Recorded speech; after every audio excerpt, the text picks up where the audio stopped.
अध्याय 5वां, भगवान शिव के लिंग एवं साकार विग्रह की पूजा के रहस्य तथा महत्व का वर्णन। सूत जी कहते हैं, शौनक, जो श्रवण, कीर्तन और मनन इन तीनों साधनों में अनुष्ठान में समर्थ न हो, वह भगवान शंकर के लिंग एवं मूर्ति की स्थापना करके नित्य उसकी पूजा करे तो संसार सागर से पार हो सकता है। वंचना अथवा छल न करते हुए अपनी शक्ति के अनुसार धनराशि ले जाए और उसे शिवलिंग अथवा शिवमूर्ति की सेवा के लिए अर्पित कर दे। साथ ही निरंतर उस लिंग एवं मूर्ति की पूजा भी करे। उसके लिए भक्तिभाव से मंडप, गोपुर, तीर्थ, मठ एवं क्षेत्र की स्थापना करे तथा उत्सव रचाए। वस्त्र, गंध, पुष्प, धूप, दीप तथा पुआ और शाक आदि व्यंजनों से युक्त भांति भांति के भक्ष्य भोजन अन्न नैवेद्य के रूप में समर्पित करे। छत्र, ध्वजा, व्यंजन, चामर, राजोपचार की भांति सब सामान भगवान शिव के लिंग एवं मूर्ति को चढ़ाए। प्रदक्षिणा, नमस्कार तथा यथाशक्ति जप करे। आह्वान से लेकर विसर्जन तक सारा कार्य प्रतिदिन भक्तिभाव से संपन्न करे। इस प्रकार शिवलिंग अथवा शिवमूर्ति में भगवान शंकर की पूजा करने वाला पुरुष श्रवणादि साधनों का अनुष्ठान न करे तो भी भगवान शिव की प्रसन्नता से सिद्धि प्राप्त कर लेता है। पहले के बहुत से महात्मा पुरुष लिंग तथा शिव मूर्ति की पूजा करने मात्र से भवबंधन से मुक्त हो चुके हैं। ऋषियों ने पूछा, मूर्ति में ही सर्वस्व देवताओं की पूजा होती है, परंतु भगवान शिव की पूजा सब जगह मूर्ति में और लिंग में भी क्यों की जाती है? सूत जी ने कहा, मुनीश्वरों, तुम्हारा यह प्रश्न तो बड़ा ही पवित्र और अत्यंत अद्भुत है। इस विषय में महादेव जी ही वक्ता हो सकते हैं।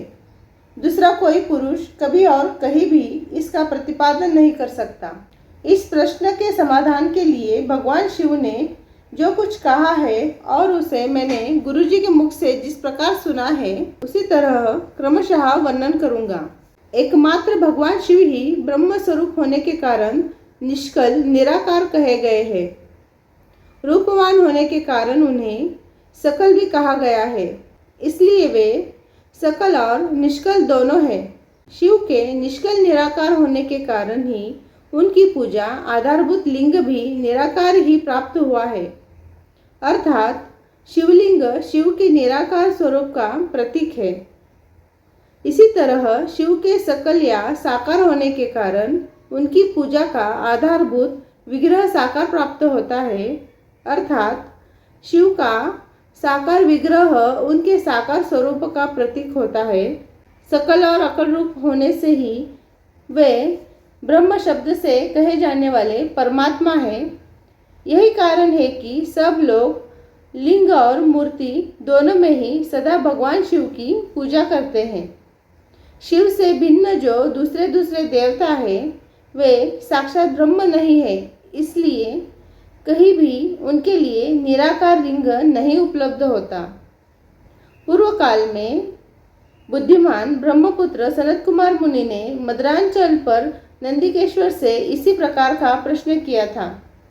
सनत कुमार बोले, भगवान शिव से भिन्न जो देवता है, उन सब की पूजा के लिए सर्वत्र प्रायः वेर मतलब मूर्ति मात्र ही अधिक संख्या में देखा और सुना जाता है। केवल भगवान शिव की ही पूजा में लिंग और वेर दोनों का उपयोग देखने में आता है। अतः कल्याणमय नंदिकेश्वर, इस विषय में जो तत्व की बात हो उसे मुझे इस प्रकार बताइए जिससे अच्छी तरह समझ में आ जाए। नंदिकेश्वर ने कहा, निष्पाप ब्रह्म कुमार, आपके इस प्रश्न का हम जैसे लोगों के द्वारा कोई उत्तर नहीं दिया जा सकता, क्योंकि यह गोपनीय विषय है और लिंग साक्षात ब्रह्म का प्रतीक है। तथापि आप शिव भक्त हैं, इसलिए इस विषय में भगवान शिव ने जो कुछ बताया है उसे ही आपके समक्ष कहता हूँ।